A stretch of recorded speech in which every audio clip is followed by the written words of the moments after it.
Running a small business is overwhelming already. And to make matters worse, a ton of business owners make certain mistakes that they don't even know they're making. I'm going to share 7 of the biggest mistakes that, as a CPA, I see small business owners make, which, left alone, these mistakes can throttle growth, but at worst, they can break your business. Most importantly, I'll talk about how you can fix it if you find yourself in the midst of one of them. Welcome to Real Profit, Real Perspective, everyone. I'm Ryan Bannister, and unfortunately today, my co-host, Connor Malatesta, couldn't be with us, so I'm going to speak for him on some parts, and he's just going to have to be okay with it. We post videos every week about entrepreneurship, business ownership, and really everything in between.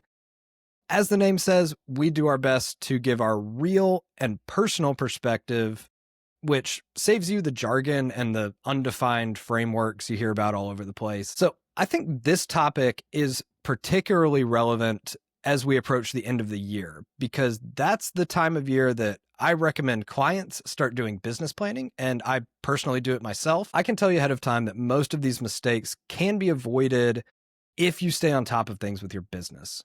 But if you let yourself slack a bit, which we all tend to do, they can creep up no matter how seasoned or experienced you are. Let's get into it. All right, so mistake number 1 is ignoring, or worse, blowing up your expenses. We all know that spending too much is bad, right?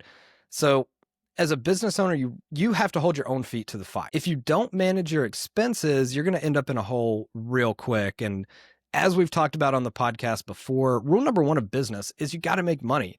And when your expenses are too high, this makes it difficult, especially when it comes to reinvesting in other areas of your business that count. So if you're not watching your cash flow, then you run into cash crunches, you start draining resources from your business. And the problem with this is that it then leads to you taking things day by day instead of being able to plan months ahead of time. This one applies to everybody, but I see it a lot, especially with new business owners who get shiny object syndrome, and you get tempted by the flashy of like tools and softwares that you see out there that you're like, oh, this is going to transform my business. And soon enough, you realize you're stuck with 5 new softwares and you really have no real direction. How do you fix this one?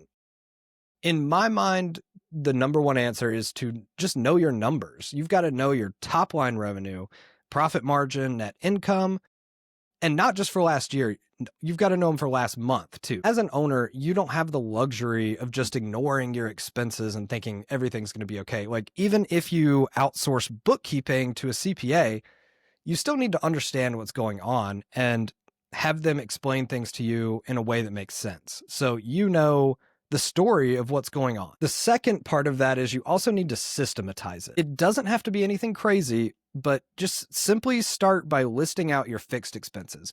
What do you absolutely have to pay for every month, like rent on a building or loan payments on vehicles, things like that? Then you look at the variable expenses. So things that you still have to pay for, but the amount can change, like your business meals, your travel, office supplies, things like that. Then how do the totals of both of those compare to your revenue? Anything you have left over after that is free cash flow. So what are you doing with that? Well, there's 3 options. You could be paying it to yourself, you can save it into a business emergency fund, or reinvest it into areas like marketing or new equipment, things that your business needs to grow. Then how you systematize it is putting percentages on. So arbitrarily, say you want to spend half of your revenue every month on expenses. Then that leaves the other half for you to pay yourself, pay taxes, and leave some profit in the bank. Then if you can't tell me how this looks for your business right now, there are softwares and professionals like me and Connor out there that can help you. The second biggest mistake I see business owners make is focusing on things you have no control over. So what does this mean? I usually see the disconnect is that people are focusing on the outcome and not the inputs. So let's say that the outcome you want is that you want revenue to increase by 50% next year.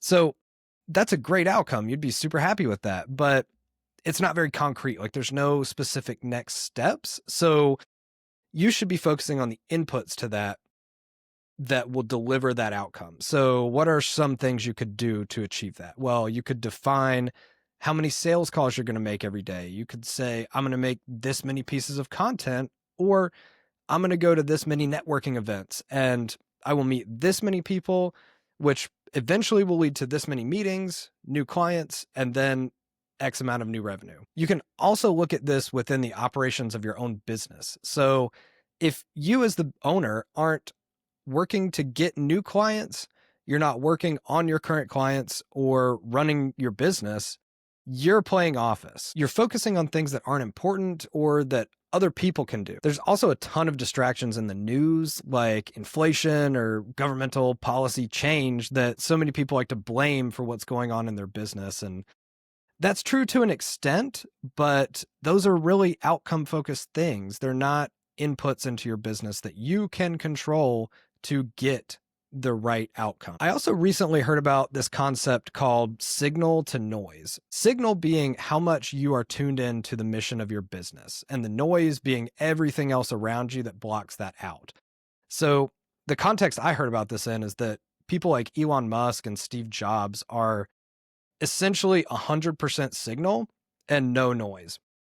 So that's like, you often hear of them as assholes who just blow people off or like walk right out of meetings, but that's because they're so tuned into things that anything that's not directly driving the business forward, they're not going to pay attention to. It's not an excuse to just blow people off, but it's more a great example of just how so many of these distractions and things that we can't control will drive you away from your business, because you only have so much brain power and so much of it is already taken up by the tasks of everyday life.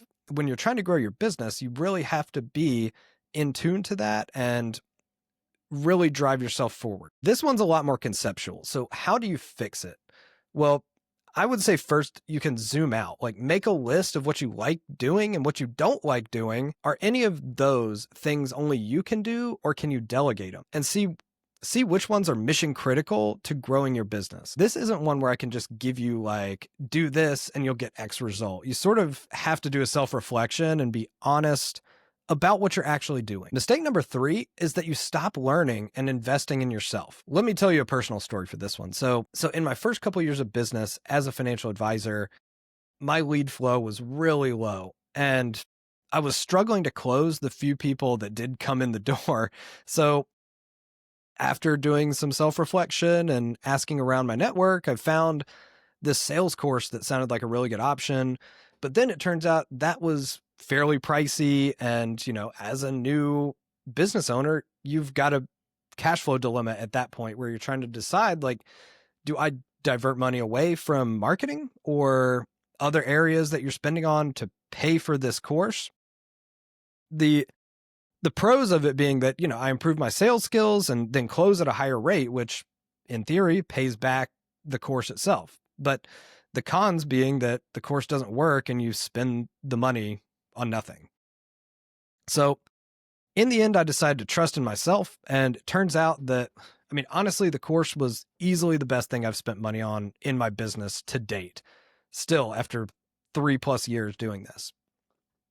And at this point, I've honestly come to the opinion that there's really no cap that I'm going to place on myself for investing in education or learning new skills that are going to get me to the place I want to be. If it's truly the right skill that you need to learn, the ROI you're going to get from mastering that skill is going to far and away outweigh the price you pay to learn it. All of this, of course, with the caveat of please vet the courses that you're going to buy, because we all know that there's a crap ton of people on the internet who are trying to sell you a course that really doesn't help you do anything. It just gives them more money. So, if it sounds too good to be true, it is, but there are super valuable courses out there that once you know you need this skill to get to a certain place, that's what you need to do. It all just comes back to that there's no shortcut, and you have to do it the hard way. Like, you have to go through these steps to learn a skill and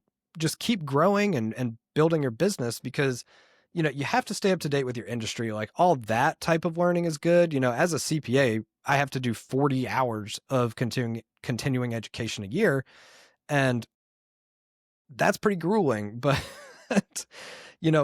on top of that, you have to stay in tune with your individual business, most importantly. And honestly, you owe it to your clients to be the best you can be and run a top-notch business. Mistake number 4 is having an if you build it, they will come mentality. And I also had this myself in my first few years of business, which I hate to admit, but it just was what it was. And this is sort of tied into the previous lesson of just keep learning and growing. And, this was all I did for the first few months of my business. I thought I'm serving a really new niche of people and I'm really good at what I do. So if I throw up a website and throw some posts on social media, they'll come running and we'll all be gold. But that was a huge mistake. I wasn't just sitting there twiddling my thumbs, like waiting for somebody to walk in the door, but I was playing office without even realizing it. In reality, nobody on planet Earth even knows that your business exists. And nobody cares that you're the best at what you do. You have to go out, get their attention, and then show them why it matters to them that you're really good at it. And you can't just tell them, you have to show them and present the value to them in a way that makes sense. So like my industry, for example, in financial services, a lot of advisors will say like, we provide comprehensive financial planning services that are tailored to you, which sounds fancy. It sounds all right, but what the hell does that mean? So for me, I say that we have a specific process that we walk creators through that addresses the specific needs of your business. And we do this in a certain way because it just works. And ultimately, it's going to save you on taxes. It's going to save you time and give you that back so you can go back into your own business, have more hours to grow your revenue, or go spend it doing other things that you enjoy doing. In specific cases, we can even attach a dollar value to it, which just makes it more concrete. Like if you elect S Corp, you're going to save X amount in taxes, and then you can have that money to use to reinvest in your business, buy things you need, or go help fund a down payment to buy a house. Related to my last point too, and mistake number 3, like you as a business owner don't have the luxury of being bad at sales. You have to go out and do something about it because no sales and no business. You can outsource or hire a sales rep, but in the end, you either still have to train that person enough on your product or service to be able to go sell it to people. So you still need to understand the value of your product or service to your customers. How do you fix this one? Well, you really have to go sell yourself and your business, and you have to be able to do it in a way that people understand, not through like fancy jargon from your industry, but put it into 3rd grade reading level terms that everyone is going to understand. Mistake number 5 is you have no accountability. Another story from me on this one. So I kind of ignored this one myself for a bit, just especially starting out as a new business owner, like you're so underwater that you're just trying to find your way out. I'm just kind of like floundered around from thing to thing, like hoping something would work eventually. But, as soon as I started having accountability calls with other advisors and talking to Connor about business just regularly on the phone and getting just more outside perspective on things, it really helps to turn it around. Because as entrepreneurs, like a lot of you start your own businesses to be your own boss and not be accountable to somebody else, like some manager who doesn't do anything. But we go and say, I'm going to be my own boss, right? But I get it. I'm there with you. Like that's part of the reason I did it too. So you can't let yourself off the hook though. Like we're saying it's not that you don't have a boss, it's that you have to be your own boss. So you have to hold your own feet to the fire. And if you don't, your business will hold you accountable when it's run into the ground. I think that's the great thing about business though, is that it's all collaboration. Like we have to take ideas from other people who've been there before and try to leave them better than when you found it. How do you fix this mistake? When you make a decision in your business, you've got to build in some accountability structure to it. It's really, really hard to do this just by yourself. It a lot of times takes another person who you know is going to be there to say, hey, did you do this? I've even heard of some people doing what they call extreme accountability. Like if I don't do this by this date, I'll write a letter to my best clients to fire them.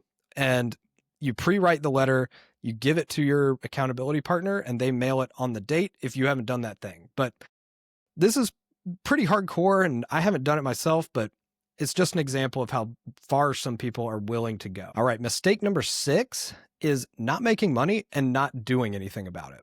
So all of these mistakes so far kind of stack on top of each other. This one, if you're not making money and you're not doing anything about it, why are you doing it in the first place? Your number one goal is to stay in business. So don't fall into that mindset and start blaming things that are out of your control for why it's not working. You can say, oh, I'm a new business, it's okay for me to lose money. Well, no, it's not. You have maybe like a 3-month grace period where it's okay to do that, depending on your business.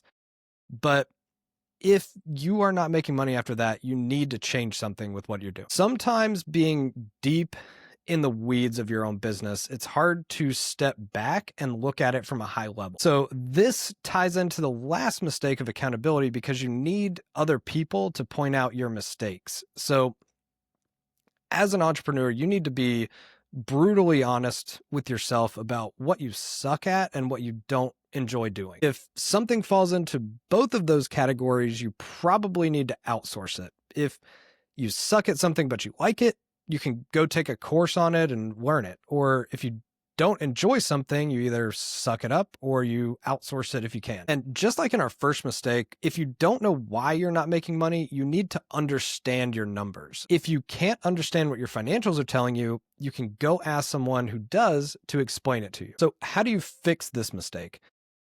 First place, you've just got to go out and do something about it. So the key is getting to the root cause of whatever the problem is. And if you can't figure that out, there's people like me and Connor who work with clients regularly on these things. There are people out there that you can hire to go ask the right questions and get to the heart of the issue. All right. And last but not least, mistake number 7 is not doing the hard work. This is one that ultimately a lot of people don't do. And in my opinion, it's the most critical mistake. Even if you feel like you're out there busting your ass every day, you may not be working on the simple things of your business or staying disciplined. If you ignore the simple things, you're either going to waste your time or you're going to fail. And if you're doing the right things, like the little things that nobody else wants to do, you stay disciplined and it's just a matter of time until you succeed.